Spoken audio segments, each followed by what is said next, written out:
नमस्कार। आज हम श्राद्ध पर चर्चा करेंगे।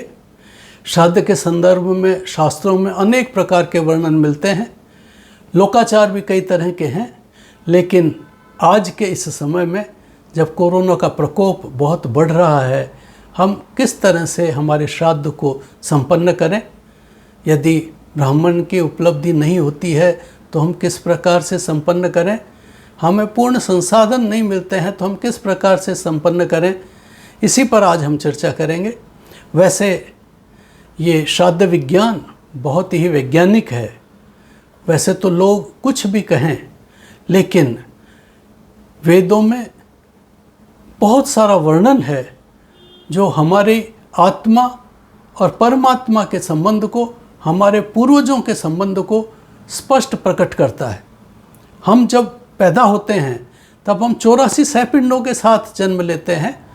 56 सहपिंड हमारे पूर्वजों के होते हैं और 28 सहपिंड स्वोपार्जित होते हैं, और इनमें से फिर आगे की हम वंश वृद्धि करते हैं। ये पूर्वजों के प्रति, क्योंकि 21 सहपिंड हमारे पिता के होते हैं, 15 सहपिंड हमारे दादा के होते हैं, 10 सहपिंड परदादा के होते हैं, 6 सहपिंड उनके पिता के होते हैं, 3 सहपिंड उनके पिता के होते हैं, 1 सहपिंड उनके पिता के होते हैं। इस प्रकार से 7 पीढ़ी का सीधा सीधा संबंध हमारा रहता है, और उनके प्रति कृतज्ञता ज्ञापित करना, उनके प्रति श्रद्धा और सम्मान समर्पित करना, ये श्राद्ध में बहुत ही सौभाग्य का हमें अवसर मिलता है। कन्या का जब सूर्य रहता है तब ये पृथ्वी के नज़दीक रहता है, नीचाभिलाषी होता है, पृथ्वी के नज़दीक रहता है।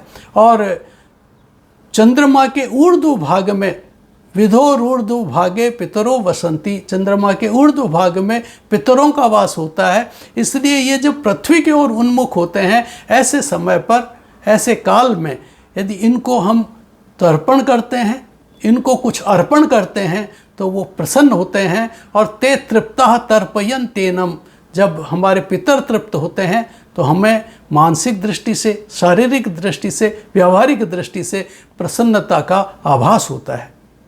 वैसे तो स्मृतियों में तो कहा है कि जीवितो वाक्य करणात मृता है भूरि भोजनात् गयायाम पिंड दानेन त्रिभिर पुत्रस्य पुत्रता।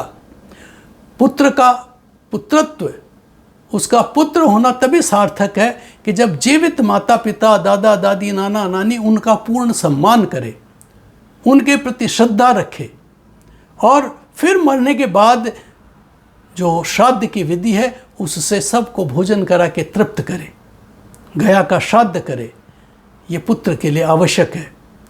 लेकिन इस समय किस तरह से हम श्राद्ध संपन्न कर सकते हैं। वैसे तो जो हमारे पितर हैं वो 3 तरह के होते हैं।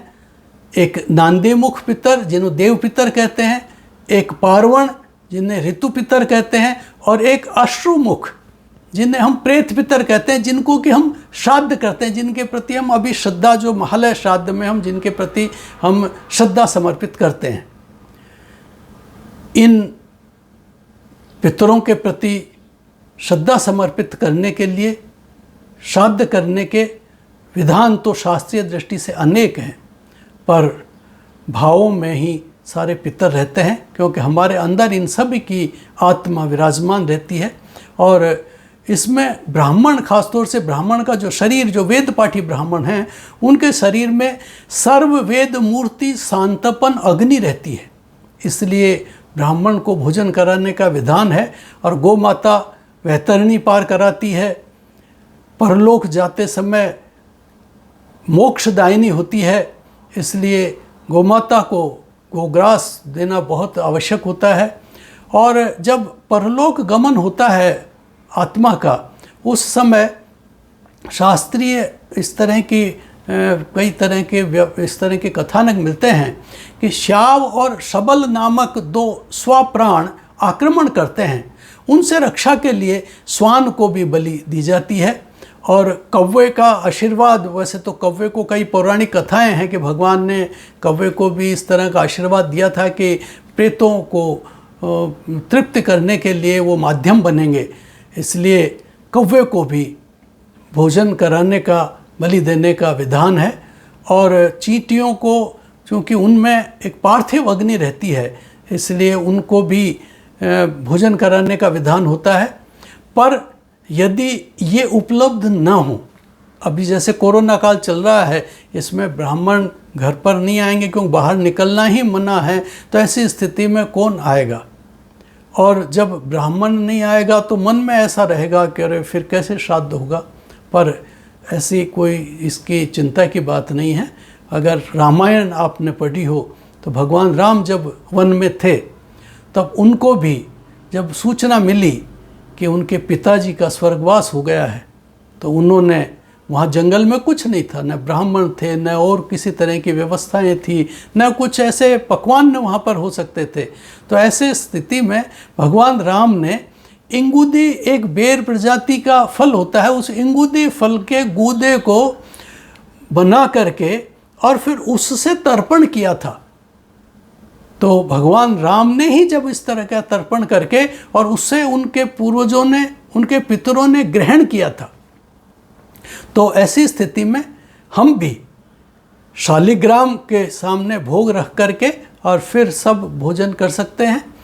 शालिग्राम की उपलब्धि नहीं हो यदि घर में, तो ऐसे में कुशा का एक वटुक बना करके और कुशा के 3 वटुक बना करके उनके सामने हम जो थाली भोग रख सकते हैं और उसके बाद हम श्राद्ध कर सकते हैं। और यदि वो भी उपलब्ध नहीं हो तो ऐसी स्थिति में पृथ्वी में भी गाड़ने का विधान है, नदी में बहाने का विधान है। और ऐसा भी न करें तो ऐसी स्थिति में जो आटा, चावल और जो खाद्य सामग्री है वो मंदिर में दे दें। और मंदिर भी इस समय बंद है, तो किसी एक जिसको आवश्यकता हो ऐसे किसी ब्राह्मण के यहाँ पर पहुँचा दें। या फिर ये भी उपलब्ध नहीं हो तो कुछ फल लेकर के और वटुकों को, ब्रह्मचारी को, उनमें कोई जाति का भेद नहीं है, 12 साल से कम के जो ब्रह्मचारी हैं उन बच्चों को दे दिया जाए तो श्राद्ध पूर्ण संपन्न हो जाता है। किसी भी तरह की कोई आशंका नहीं रहती है। ये श्राद्ध करने से पहले संकल्प जरूर करना चाहिए कि आज हम फला फला के लिए श्राद्ध करेंगे, और काले तिल और जल से तर्पण करना चाहिए। क्योंकि तर्पण करने, संकल्प के साथ जब तर्पण करते हैं तो हमारे पितर तृप्त होते हैं, प्रसन्न होते हैं।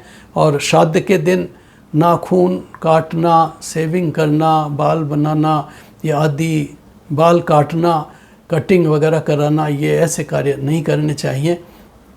और पूर्ण श्रद्धा के साथ हमें श्राद्ध संपन्न करना चाहिए। ये श्राद्ध का अवसर, वार्षिक श्राद्ध तो हमेशा एकोदिष्ट होता है, लेकिन ये जो महालय श्राद्ध है इसमें अपने पितरों के प्रति श्रद्धा समर्पित करने का एक हमें सौभाग्य मिलता है। और इसको हमें नहीं, इस सुअवसर को नहीं छोड़ना चाहिए और हमें अपनी श्रद्धा समर्पित अवश्य करते रहना चाहिए। बस आज इतना ही। आगे हम ज्योतिष और अन्य धर्मशास्त्रीय वीडियो हम जारी करेंगे आप सब के लिए, लेकिन अपनी अभिमत, अपनी सहमति, अपनी जो भी किसी तरह की जिज्ञासा हो उसको आप हमें अभिव्यक्त करके हमें अगर बताएं तो बहुत अच्छा लगेगा। बहुत बहुत नमस्कार।